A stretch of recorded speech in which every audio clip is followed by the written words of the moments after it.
ایک شخص نے اپنی ماں کو خراسان سے کندھے پہ بٹھایا اور پیدل مکے پہنچ کے سارا حج پیدل کرایا، اور عبید اللہ بن عمیر رضی اللہ عنہ سے پوچھا مسئلہ، حضرت میں نے خراسان سے ماں کو کندھے پہ اٹھایا اور پیدل مکے آیا، سارا حج کرایا، ماں کا حق ادا ہو گیا؟ اب غور سے سننا یہ بچے بچیاں،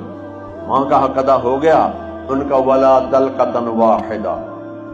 جب بچہ پیدا ہو رہا ہوتا ہے تو پینز آتی ہیں، لہریں آتی ہیں، درد کی لہریں آتی ہیں ایسے، پھر وہ چلی جاتی، پھر آتی، پھر وہ چیخیں نکلتی ہیں، ماں کی چیخیں، پورے اس کمرے میں اس کی چیخ و پکار ہوتی ہے۔ وہ جو ایک لہر آتی ہے جاتی ہے، کئی بچیوں کو سارا دن لگی رہتی ہے، 2 دن، 3 دن، ہفتہ، اس ایک لہر کو عربی میں طلقہ کہتے ہیں۔ عبید اللہ فرمانے لگے بیٹا